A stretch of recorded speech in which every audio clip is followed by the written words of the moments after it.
नमस्कार, मी संकेत आणि आपण पाहत आहात मुंबई आउटलुक. गणेशोत्सवानंतर नवरात्र उत्सव सुरू झालेला आहे. आज पहिला दिवस आहे आणि विश्व हिंदू परिषदाने एक वेगळी भूमिका घेतलेली आहे. खरं तर गेल्या 2 दिवसांपासून यावर सर्वच ठिकाणी चर्चा होते.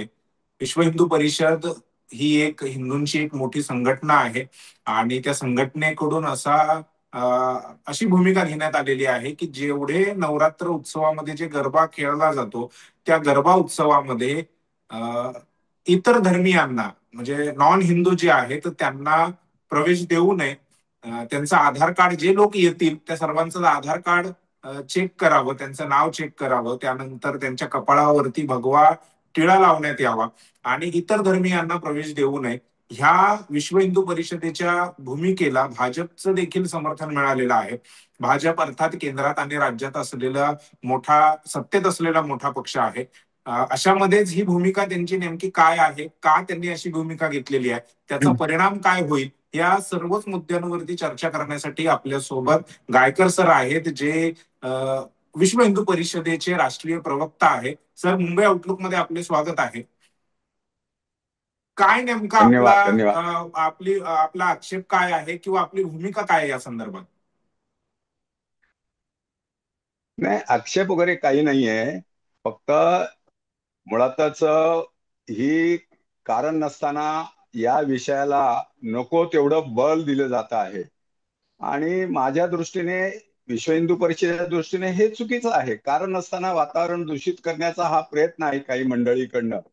पण या संदर्भामध्ये आपण जे मला सांगितलं, तर विश्व हिंदू परिषदेची नवरात्रीमधली जी भूमिका आहे ती भूमिका इतकी स्पष्ट आहे. त्याचं कारण असं आहे की नवरात्र हा सांस्कृतिक उत्सव आहे, सनातन उत्सव आहे.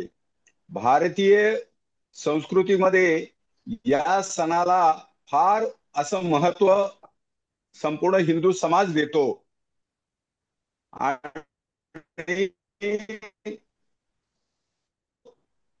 म्हणून मुद्दामून काही गोष्टी आम्ही मुद्दाम एवढ्या करता केलं कारण त्या सणामध्ये अनेक मंडळी जे काही विघ्न आणतात आणि ती विघ्न संतोषी मंडळी केवळ मनाने शुद्ध नसतात, त्यांचा हेतूही शुद्ध नसतो आणि त्याच्यामुळे अनेक वेळेला हा आईचा जागर आहे, हा सनातनचा जागर आहे, हा शुद्धतेचा जागर आहे, त्यामुळं हा पावित्र्याचा जागर आहे.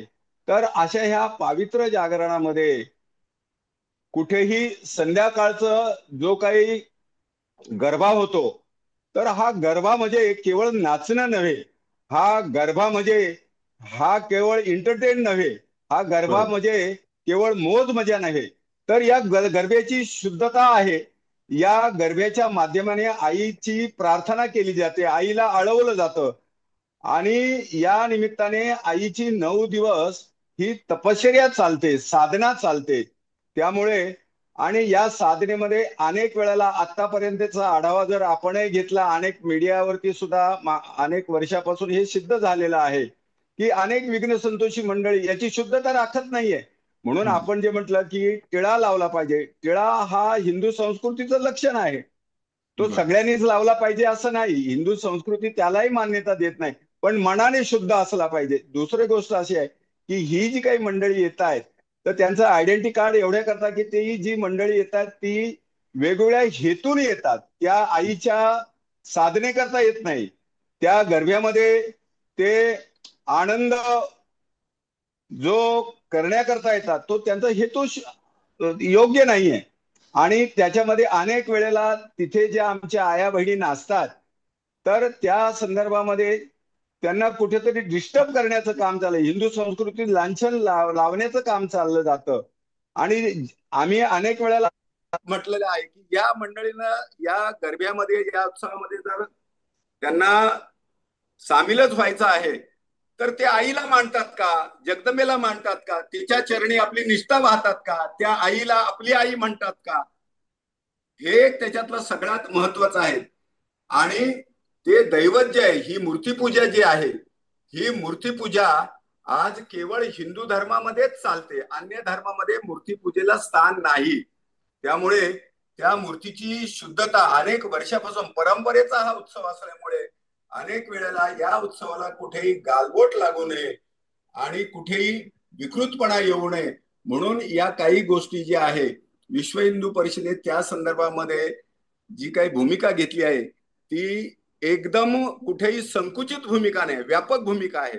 सर, तुमचं असं म्हणणं आहे की हा पवित्र सण आहे अर्थातच, परंतु मग जे नॉन हिंदू आहेत, इतर धर्मीय जे आहेत, त्यांना तुम्ही अपवित्र मानताय?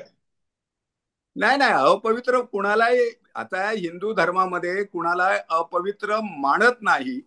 मुद्दा असा आहे की ते अपवित्र हेतू ठेवून त्या कार्यक्रमाला येतात, त्या सणामध्ये सामील होतात, त्या उत्सवामध्ये सामील होतात आणि अनेक वेळेला ते धार्मिक मनोभावनेने तिथे कुठलंही त्या ठिकाणी पूजा अर्चा करत नाहीये.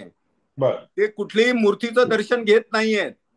त्यामुळे त्यांची भावना शुद्ध नसल्यामुळे इथे भेदाभेदाला प्रश्नच नाही. हिंदू धर्म कुठल्याही भेदाभेद मानत नाहीये, ही वास्तविकता आहे. हिंदू धर्म हा कधी संकुचित नाही. हिंदू धर्माची विचारधारा ही व्यापक आहे.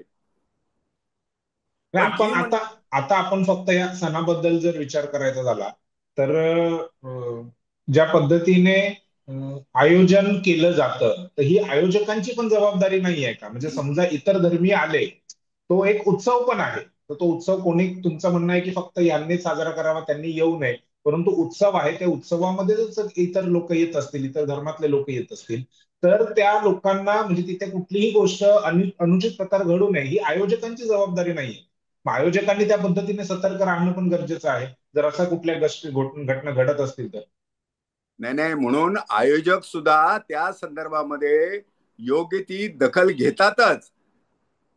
त्याच्यामुळे कुठेही तिथे वादविवाद होऊ नये म्हणून हे निर्बंध जे घातलेले आहेत त्याचं कारण एवढंच आहे की त्या कार्यक्रमाची, त्या गरब्याची, त्या आराधनेची, त्या पूजेची पावित्र्यता राखली जावी, हा त्याच्या मागचा हेतू आहे. अशा घटना घडल्यात का पूर्वी? काय तुम्ही आज अनेक वेळेला असं आहे, अनेक वेळेला अनेक ठिकाणी या गरब्याच्या माध्यमातून अनेक मुलीबाळींची छेडखानी होते मोठ्या प्रमाणामध्ये. ही छेडखानी जी आहे ती इतर धर्मीयच करतात, असं काय आकडे आहेत का आपल्याकडे? आहे ना, बऱ्याच ठिकाणी असा अनुभव आलाय. आता तुम्ही ऐन वेळेला आकडे मागितले तर आता आकडे ऐन वेळेचा मुद्दा नाही आहे ना सर, हा विषय 2 दिवसापासून चर्चेमध्ये आहे, 2 किंवा त्याच्या अगोदरपासून चर्चेत आहे. गेल्या काही वर्षांपासून तुम्ही ही भूमिका घेत आहात, तर ते हा ऐन वेळेचा विषय नाही आहे ना. म्हणजे तुमच्याकडे काही ठोस असे आकडे आहेत आणि ज्याच्या आधारावरती तुम्ही हे निर्बंध लादा असं म्हणताय, तर त्यासाठी तुमच्याकडे काही पुरावे असले पाहिजेत ना, की या ठिकाणी अमुक व्यक्तीने हे असं केलेलं आहे, त्या ठिकाणी तसं केलेलं आहे. मुळात असं आहे, माझं म्हणणं याच्या बाबतीत इतकं स्पष्ट आहे, ज्यांची श्रद्धा नाहीये, जे त्या आईला आई मानत नाही, भगवतीला भगवती मानत नाही, भवानीला भवानी मानत नाही, त्या दैवताच्या प्रती ज्यांची श्रद्धा नाही, त्यांनी तिथे येण्याचं काही कारण नाहीये.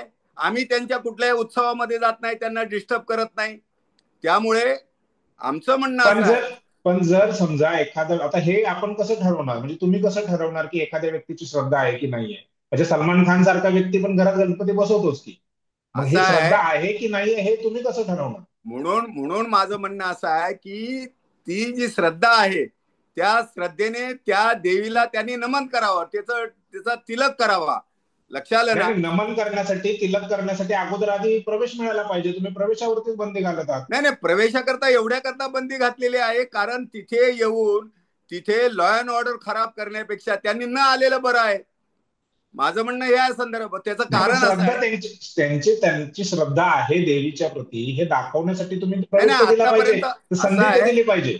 म्हणून ज्यांची श्रद्धा जी आहे त्यांना आम्ही काही विरोध करत नाही, पण तिथे आल्यानंतर त्या श्रद्धेचा ज्या पद्धतीने ते श्रद्धा व्यक्त करण्याकरता जे काही संकेत आहेत ते संकेत कोणी पाळत नाही. आजपर्यंत आमचा अनुभव आहे, 2 दिवसाचा 2 वर्षाचा अनुभव नाहीये, अनेक वर्षाचा अनुभव आहे आमचा. त्यामुळे आणि दुसरं म्हणून मी म्हटलं की त्या ठिकाणी जे काही हिंदू धर्मीय आपला उत्सव साजरा करतात ते शुद्ध असतात. 9 दिवस ती शुद्धता पाळतात, ते कुठलंही अभक्ष्य-भक्षण करत नाही. त्यामुळे 9 दिवस काटेकोरपणे आपलं हृदय, आपलं चिंतन, आपली पूजा ते शुद्ध ठेवतात. त्यामुळं अशा मंडळीने त्या ठिकाणी येऊन उलट त्यांनी सहकार्य केलं पाहिजे, नाही गेलं पाहिजे. नाही, पण इतर म्हणजे फक्त आपणच असा स्टँड घेतलेला आहे की ह्या सणाला ह्या व्यक्तींनी येऊ नये. मुळामध्ये जे वेगवेगळे धर्म भारतात आहेत, अगदी जैनिझम आहे, बुद्धिझम आहे, सिखिझम आहे, लिंगायत वेगळा धर्म आहे, तर ह्या सगळ्या धर्म म्हणजे ख्रिश्चन आहेत, तर ह्या कुठल्याही धर्माच्या कार्यक्रमामध्ये एका म्हणजे ह्या पर्टिक्युलर व्यक्तींनीच यावं, यांनी येऊ नये. म्हणजे अगदी आता ताजं उदाहरण आपण घेतलं तर माउंट मेरीची जत्रा झाली मुंबईमध्ये बांद्राला, तर त्या ठिकाणी सर्वच धर्माचे लोक येतात. त्यांनी असा कुठला फतवा काढलेला नाहीये की ह्या धर्माचे लोक आले नाही पाहिजे, त्याच धर्माचे आले पाहिजे. तिथे सर्वच जण जातात. नाही जत्रा नाही म्हटल्यानंतर सर्वच जातात. मग तिथे तुम्ही असे निर्बंध का लावता? नाही नाही, ते निर्बंध एवढ्या करतात की ते माउंट पेरीला जातात, ते शुद्धतेच्या भावनेने हिंदू सुद्धा जातात. इथे येऊन लव जिहाद करणं, इथे हा इथे येऊन मुलीबाळींची छेडाछेडी करणं, इथे येऊन वाईट दृष्टीने पाहणं, हा आजपर्यंतचा आमचा अनुभव आहे. नाही, बरोबर आजपर्यंत आहे, पण त्यासाठी तुमच्याकडे अशी ठोस आकडेवारी पण नाहीये ना, की जर नाही नाही, समजा जर आकडेवारी जर नाहीये. असं आहे, जर तुम्ही ऐन समजा वेळेला एखाद्या ठिकाणी छेडखानी होते, तर ती इतर धर्मीय मुलंच करतायत, तरुणच करतायत इतर धर्मातले. हे देखील तुमच्याकडे काय पुरावा? नाही नाही, छेडखानी पुरावे होत असेल, मी त्याबद्दल दुमत नाहीये माझं, छेडखानी होत असेल, परंतु ते नॉन हिंदूच करतात, असे काय तुमच्याकडे काय उदाहरणं, काय आकडेवारी आहे का? नाही नाही, त्याला आकडेवारीची गरज नाही. आतापर्यंत त्यांनी कुठलेही हिंदू धर्माला, आमच्या रामनवमी पासून तर गणेश उत्सवापासून अनेक ठिकाणी त्यांच्या मनामध्ये जर शुद्धता असती तर त्यांनी दगडफेक केली नसती, त्या ठिकाणी त्यांनी विध्वंस केला नसता. आजपर्यंतचा अनुभव आहे, त्यांची कुठलीही श्रद्धा नसते, ते वेगळ्या हेतूनच त्या ठिकाणी येतात. म्हणून आमचं म्हणणं असं आहे, विरोधाचं कारणच एवढं आहे की त्यापेक्षा तुम्ही न आलेलं हे अधिक चांगलं आहे. ही केवळ ही भूमिका आहे. त्यामुळे तिथे येऊन, म्हणून म्हटलं ना मी, ही जी उदाहरणं दिली, कारण कुठेही त्यांची श्रद्धा नाहीच आहे, त्यांची ठीक आहे, भावना नाहीच तुमचं आहे. तुमचं म्हणणं आहे श्रद्धा नाहीये, परंतु श्रद्धा आहे की नाही हे आपण ठरवता येणार नाही, आपल्याला नाही, ठरवता येणार ठरवलं नाही. ना, आता तुम्हाला आणि उदाहरणं श्रद्धा दिली ना. आणि श्रद्धा दाखवण्यासाठी एक संधी पण मिळाली पाहिजे. दुसरा मुद्दा आपला असा आहे की भारतीय संविधान देशामध्ये म्हणजे संविधान लागू आहे आणि संविधानानुसार हे सर्व राष्ट्र चाललेलं आहे. संविधानामध्ये समानतेची संधी आहे. तर तुम्ही ज्या पद्धतीचे निर्बंध लादत आहात की या ठिकाणी याच लोकांनी यायचं, त्या लोकांनी यायचं नाही, तर ह्यामुळे संविधानाचे जे समानतेचे कलम आहेत त्याचं देखील उल्लंघन होतंय. मग तुम्ही संविधानाला मानता की नाही मानत? असं आहे, संविधान हे सर्वतोपरी आहे, हे लक्षात घेतलं पाहिजे. संविधानाचा विषयच येत नाही. आणि मगाशी जो मुद्दा केला की शीख आहे, जैन आहे किंवा बौद्ध आहे, हे सगळे जे आहे हे हिंदू धर्माला मानणारे आहेत, त्याचा सन्मान करणारे आहेत. आणि अन्य जे आहेत, हिंदू धर्माची जी व्याख्या जी आहे, हे सगळे हिंदू धर्मामध्ये येतात, हिंदूच्या संस्कृतीमध्ये ते बसतात. त्यामुळे हिंदूच्या संदर्भामध्ये त्यांची जी भावना आहे, त्यांची जी श्रद्धा आहे, ती संविधानाला धरूनच आहे. आणि गायकर साहेब, हिंदू म्हणजे सिखिझम असेल, बुद्धिझम असेल, जैनिझम असेल, हे हिंदू धर्माला मानतात की नाही मानत, किंवा ते भाग आहेत असंही काही लोक म्हणतात. हा नाही एक नाही, वेगळा विषय आहे. नाही नाही, संविधानामध्ये त्याचा हा हा अंतर्भाव आहे हा ना. हा एक वेगळा विषय आहे. परंतु आता आपण संविधानातल्या 14, 15, 16 ही जी कलमं आहेत, जी हा मूलभूत अधिकार आहेत, समानतेचा हा अधिकार त्यामुळे भारतीय नागरिकांना आम्हाला मिळालेला आहे, तसाच अधिकार सगळ्यांना आहे. मग तुमच्या या निर्बंधामुळे त्या संविधानाच्या समानतेच्या कलमांचं उल्लंघन होत नाही का? तुम्ही सरळ अजिबात नाही सरळ होत. संविधानाचा उल्लंघन करत आहात, नाही नाही, अपमान करत अजिबात आहात. होत नाही. असं आहे, याच्याकरता मी म्हटलं ना, मी उदाहरणं काय दिली, तर सिखिझमला तिथं प्रवेश नाही असं नाही, बौद्धिझमला प्रवेश नाही असं नाही, लक्ष आलं ना. किंवा जैनिझमला, हे सगळे जे आहे हिंदू धर्माच्या अंतर्गतच हे सगळे पंथ येतात, नाही नाही, हे बरं एक ठीक आहे, लक्षात घ्या. ठीक आहे. मग तुमचा विरोध नेमक्या कोणत्या आमचा लोकांना आहे? विरोध जे, म्हणून मी म्हटलं, आमचा विरोध जे आहे की जे हिंदू धर्मा पलीकडे जे आहेत, तुम्ही ते सरळ नाव नुसतं. घेऊ शकता, जसं तुम्ही बुद्धिझम म्हणताय, जसं तुम्ही जैनिझमचं म्हणताय, तसं तुम्ही सरळ नाव घेऊन म्हणू शकता ना की या नाही धर्मातले नाही, लोक म्हणून आमच्या म्हटलं ना, ठिकाणी आले आम्ही पाहिजेत. त्या ठिकाणी अधिक तर तिथे विध्वंस करणारी जी मंडळी आहे, हे जैन नाही, बौद्ध नाही, शीख मग तुम्ही नाहीये. नाव घ्या ना सर, तुम्ही नाही नाव घ्या, नाही, कोणत्या म्हणून धर्माचे लोक नाही विध्वंस नाही, करतायत. अधिक तर म्हणून मी नाव एवढ्या करता म्हटलं की या ठिकाणी जे काही मुस्लिम धर्मीय या ठिकाणी बर आतापर्यंत जो बर आमचा अनुभव आहे बर की तिथे येऊन ज्या पद्धतीने लव जिहाद करण्याचे प्रयत्न करतात, त्याच्यानंतर ते जे काही मुलींची छेडछाडी करतात, ते जे काही गंडा बांधून येतात, ते जे काही टिळे बांधून लावून येतात, लक्षात आलं ना, ही वेगवेगळी ढोंग करून जे येता येत नाही, म्हणून ते कार्ड चौकशी करावं लागतं, वेगवेगळी ढोंग करून येतात. आतापर्यंत लव जिहाद मध्ये यांनी आतापर्यंत हिंदू धर्माच्या आया बहिणींची जी छेडछाडी केलेली आहे, ती अशाच प्रकारे केलेली आहे, खोटा हिंदू धर्माचा भाव आणून, सर टिळे लावून, सर गंडे घालून, माळा घालून. हा लव्ह जिहादची भाजपमध्ये पण उदाहरण आहे. नाही नाही, लव्ह जिहादची ती भाजपमध्ये अशी कुठली उदाहरणं नाही आहेत. असे भाजपचे तुम्ही भाजपाला कार्यकर्ते, असं नाही ना, मी एक उदाहरण म्हणून सांगतोय, कारण त्यांनी तुमच्या निर्बंधांचं किंवा या गोष्टीचं समर्थन केलंय म्हणून मी भाजपचा उल्लेख केलेला आहे फक्त. की शहानवाज हुसेन असेल, आणखी कितीतरी अशी उदाहरणं आहेत जे भाजपचे राष्ट्रीय प्रवक्ते आहेत, नेते आहेत, खासदार, आमदार राहिलेले आहेत, ते तुम्हाला चालतात जावई म्हणून. नाही नाही, ते मग याच्या ते करता मग ते नाही, ते मग हे नाहीत का, ते नाही तिकडे लव नाही, जिहाद नाही का? लव ते असं जिहाद, आहे. रिव्हर्स लव जिहाद पण आहे. मग मग नाही नाही, मुस्लिम ऐकून हिंदू घ्या. मुलींनी देखील हिंदू मुलांनी देखील मुस्लिम मुलींशी लग्न केलेलं आहे. मग तिथे त्याला तुम्ही काय म्हणता? नाही नाही, म्हणून मी म्हटलं की याच्या करता या देशाची जी संस्कृती आहे, या देशाची श्रद्धा आहे, या देशाची मूर्तीपूजा आहे, या सगळ्या याच्यामध्ये तुम्ही जे शाहनवाज आणि ही सगळी जी उदाहरणं दिली आहे ते नतमस्तक आहे. ज्या सलमान खानचं उदाहरण दिलं, तो सलमान खान नतमस्तक होतो ना तिथे देवी समोर, गणपती मग समोर नतमस्तक होण्यासाठी तुम्ही आमचा तुम्ही तुम्ही अशी आधी 4 उदाहरणं. नतमस्तक होण्यासाठी आधी संधी तर दिली पाहिजे, प्रवेश तर दिला संधी पाहिजे. कशा करता द्यायची? संधी तुम्ही देण्याची संधी न आवश्यकता देता नाहीये. त्यांच्या श्रद्धेवरती कसं विषयाची काय आक्षेप असा घेणार? आहे, आतापर्यंतचा आमचा जो आलेला जो अनुभव आहे ना, तो अनुभवाच्या आधारावरती अनुभवाचे आकडे पण तुम्ही देत नाही आहेत. नाही नाही, आकडे तुम्ही आता मागे असं आहे, हे आकडे आपण देण्याची पुन्हा गरज नाहीये. आपण पुन्हा या विषयावरती चर्चा करू. तुम्ही आकडे गोळा करा आणि मग ते रिपोर्ट ज्या ज्या ठिकाणी असे काही आकडे आलेले आहेत की मुस्लिम धर्मीय, तुम्ही जे नाव घेतलं, मुस्लिम धर्मीय तरुणांनी हिंदू मुलींची छेड काढली, किती ठिकाणी काढली, कुठले गैरव्यवहार केले, ह्या सगळ्या गोष्टी आपण आकडेनुसार मांडल्या पाहिजेत ना. कारण जग आता सर नाही, 21सावं आतापर्यंत शतक सुरू आमच्या आहे. अनुभवाच्या आधारावर डेटाच्या मांडलं तुम्ही आधारावरती मला. जग चालतं, श्रद्धेच्या आधारावरती भारत पण चालत नाही. देश हा संविधानाच्या आधारावरती चालतो, श्रद्धेच्या आधारावरती चालत नाही. मी आउटलुकला केवळ मी तुम्हाला एवढ्या करता जे सांगतो की ज्यांची त्या आईच्या संदर्भामध्ये, त्या भवानीच्या संदर्भात ज्यांची श्रद्धा नाही, तर त्यांना तिथे येण्याचा अधिकारच नाही. म्हणून आम्ही अधिकार देतच नाही ना. संविधानाचा विषय कुठे येतो? संविधानाने तो आम्हाला अधिकार दिलाय ना त्यांना रोखण्याचा. जे नाही, तिथे येऊन संविधानाने विध्वंस उलट करतात, ज्यांची मानसिकता विकृत आहे. संविधानाने समानतेचा अधिकार दिलेला हा, मग आणि लॉ अँड समानतेच्या ऑर्डरचा. अधिकारावरतीच आम्ही सांगतोय ना. समानतेचा समानतेच्या अधिकार म्हणजे अधिकारावरती सर्वच लोकांना, म्हणजे जात, धर्म, पंथ, लिंग, जन्मस्थान, ह्या सगळ्या वरून म्हणजे कुठल्याही पद्धतीने भेदभाव केला जाणार नाही. कोणालाही कोणत्याही ठिकाणी जाता येईल, कोणत्याही राज्यामध्ये, कोणत्याही तालुक्यामध्ये, गावामध्ये जाता येईल, हा अधिकार संविधानाने दिलेला आहे.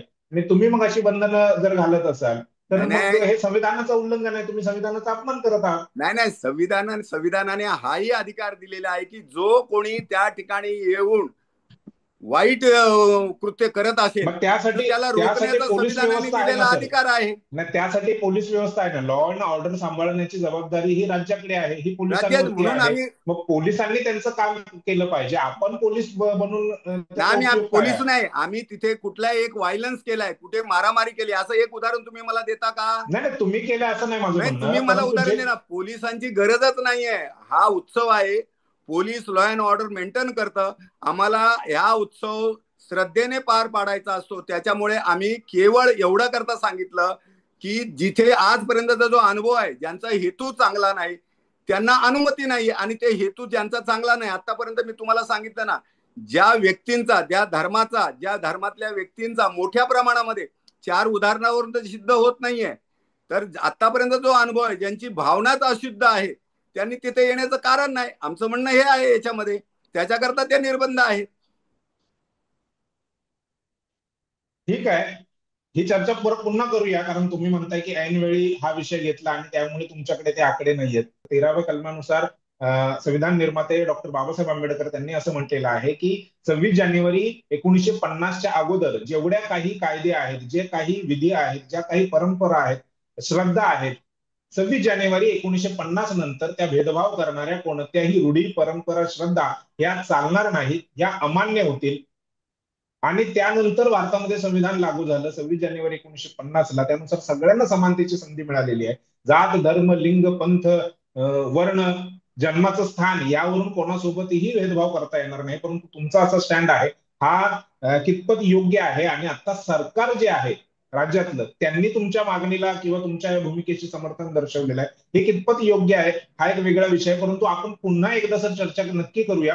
तुमच्याकडे तुम्ही आकडे जमा करून ठेवा. एक नाही नाही, दोन माझं दिवसांनी म्हणणं असं पुन्हा. आहे, हा, त्याच्याकरता तुमच्या मीडियाने सुद्धा त्या त्या ठिकाणी जाऊन त्या नवरात्र मंडळांना भेटी द्याव्यात. मी असं म्हणत नाही, बरं शंकर ठीक आहे. गायकर एक प्रवक्ता एक एक म्हणून. मुद्दा आहे ज्याच्यामध्ये म्हणजे 2022चा हा सर्वे आहे. मी तुम्हाला आकड्यानुसार सांगतोय. सर्वे 2022चा आहे. त्याच्यामध्ये असं म्हटलेलं आहे की नवरात्र उत्सवामध्ये कॉन्डम्सची विक्री जी आहे ती मोठ्या प्रमाणावरती होती. आता ह्यावरती तुमचं काय म्हणणं? तुम्ही ह्यावरती आक्षेप घेतलेला आहे. आता हे कॉन्डमची विक्री ही म्हणजे नॉन हिंदूज किंवा मुस्लिम जे आहेत त्यांच्याकडून होते तर असं नाहीये. जे हिंदूज आहेत त्यांच्याकडून हे मोठ्या प्रमाणामध्ये अशी कामं केली जातात. नाही तर नाही, त्यावर तुमचं काय म्हणणं आहे? म्हणून त्यावर मी तुम्ही आक्षेप काय, घेतलेत का? नाही नाही, याच्याकरता मी तुम्हाला काय कारण म्हटलं. तरुणींना सरळ मोकळीक मिळते. रात्रभर ते बाहेर असतात. विशेष करून गुजरातमध्ये हे जास्त होतं, महाराष्ट्रामध्ये याचं प्रमाण कमी आहे. परंतु ओव्हरऑल जर बघितलं तर कॉन्डमची विक्री ह्या 9 दिवसांमध्येच सगळ्यात जास्त होते. कसं आहे की हा मुद्दा शुद्धतेच्या याच्या आधारावरती आहे, हे लक्षात घ्या. कॉन्डम खरेदी आणि करणारे तुम्ही जे शुद्ध आहेत कोंडम काय? आणि हे सगळी विक्री जे म्हणताय ना, ते याच्यामध्ये मोठ्या प्रमाणामध्ये आज जे आहे हा या सणाला विकृत वळण लागू नये, या सणाला वेगळं वळण लागू नये, याची शुद्धता कायम राहावी म्हणून याच्याकरता हे नाही, निर्बंध यावरती आहे. तुम्ही त्याचं काय आक्षेप कारण काय आहे? घेतलेत का? यावरती तुम्ही काय आक्षेप घेतलेले आहेत का? नाही नाही, यावर्षी आता नवरात्र आता आजपासून सुरू झालाय नवरात्र, त्यामुळं नाही, अनेक ठिकाणी. कॉन्डमची विक्री ही जास्त होते या 9 दिवसांमध्ये संपूर्ण भारतामध्ये. त्यामध्ये गुजरात पहिल्या क्रमांकावर आहे, त्यानंतर महाराष्ट्र आहे. तर अशा पद्धतीचं जर हे होत असेल तर त्यावरती तुम्ही काय आक्षेप घेतलेला आहे का? की तुम्ही नाही तपासलंय नाही, का? हे आक्षेप हे घेण्याचा, विक्री हे खरेदी करणारे लोक कोण आहेत, कोणत्या धर्माचे आहेत? हा कारण नॉन आक्षेप हिंदूच घेण्याचा, जास्त ह्या गोष्टी करत आहेत. नॉन हा हिंदू जे तरुणी आहेत तेच लोक जास्त करत आहेत. नाही नाही, हा आक्षेप घेण्याचा विषय नाहीये, हा प्रबोधनाचा विषय, प्रत्येक कुटुंबाचा हा हा, विषय आहे. मग तुम्ही त्या संदर्भात लक्षात आलं ना? प्रबोधन हा केलेलं आहे. म्हणून ते प्रबोधन जे आहे ना, म्हणून मी म्हटलं ना की ते हा प्रबोधनाचा विषय आहे. आणि विश्व हिंदू परिषद हा सर्वदूर संपूर्ण देशभर, काल मी राजस्थानमध्ये जाऊन आलो, तिथे सुद्धा हा प्रबोधनाचा विषय जो आहे ना, हा प्रबोधनाच्या माध्यमाने हा मांडलेलाच आहे ना. त्या ठिकाणी हा प्रबोधनाचा विषय आहे. हा विकृतीकरणापासून समाजाला जर वाचवायचा असेल तर या संदर्भामध्ये पालकांचं, मुलांचं, मुलींचं प्रबोधन होणं गरजेचं आहे. ही विकृती थांबवणं हा याच्यातला एक सुद्धा वेगळा भाग आहेच त्याच्यातला. तर त्यावरती जास्त बोललं पाहिजे, त्यावरती प्रबोधन नाही नाही, केलं पाहिजे. त्याच्यावरती बोलतोच आहोत ना. म्हणून मी काल म्हटलं ना, मी काल राजस्थानला जाऊन आलो, पालीला. तिथे सुद्धा या अनेक विषयामध्ये हा एक विषय आम्ही उचलला ना. समाजाचं प्रबोधन करणं विश्व हिंदू परिषद कर्तव्य आहे. कुठेही विकृत वळण लागेल किंवा दंगा धोका होईल, लॉ अँड ऑर्डर खतरे, हे विश्व हिंदू परिषदेचा ही भूमिकाच नाहीये. त्याच्यामध्ये विश्व हिंदू परिषद शुद्ध जी आहे, भक्तीची भूमिका आहे, साधनेची भूमिका आहे, शुश्रूषेची भूमिका आहे. त्यामुळे बर, विश्व हिंदू परिषद कुठेही याला वेगळ्या वळणावरती नेण्याला आम्ही इच्छुक नाहीये. आणि म्हणून मीडियाला सुद्धा आम्ही एवढ्याकरता आव्हान करतो की तुमचं सुद्धा या संदर्भामधले जे काय अधिकार आहे त्या अधिकार वापरून तुम्ही सुद्धा अनेक मंडळांना या बाबतीमध्ये भेटी दिल्या पाहिजे, अशी आम्हाला तुम्हाला विनंती आहे. बर, नक्कीच नक्कीच. आम्ही तो प्रयत्न करतच आहोत. कालपासूनच आम्ही त्याची सुरुवात केलेली देखील आहे. परंतु तुम्ही देखील तुमच्याकडून तुम्ही जर आक्षेप घेत आहात तर ते आक्षेप कोणत्या आधारावरती आहे ते आधार तुम्ही दिले पाहिजे, त्याचे आकडे दिले पाहिजेत. केवळ तुम्हाला वाटतंय, तुमची श्रद्धा आहे म्हणून हे चालत नाही. 21व्या शतकामध्ये आपण आहोत. डेटा हा सगळ्यात महत्वाचा आहे. डेटा हा दिला पाहिजे आणि डेटाच्या आधारावरती एखाद्याचं तोंड बंद करता येतं किंवा त्याला पुढची चालना मिळते त्या विषयाला. तर तसं आपण केलं पाहिजे, तसं आपण कराल ही अपेक्षा आहे. आणि जर आपण पुन्हा वेळ दिला तर ह्या डेटाच्या आधारावरती आपण पुन्हा एकदा एक इंटरव्ह्यू नक्कीच करू. तुर्तास आपण इथेच थांबवतोय. नवरात्राची सुरुवात जी आहे ती आजपासून सुरू झालेली आहे. आज पहिलाच दिवस आहे. गेल्या 2 दिवसांपासून हा विषय जो चर्चेत आहे तो विषय आणखी पुढे किती लांबणार, किती वाढणार, ह्याकडे आपल्या सगळ्यांचं लक्ष आहे. गायकर सरांचं विशेष आभार की त्यांनी आम्हाला वेळ दिला आणि पुन्हा ते वेळ देतील ही अपेक्षा बाळगून आजचा हा व्हिडिओ, हा इंटरव्ह्यू आपण इथेच थांबवतोय. धन्यवाद सर.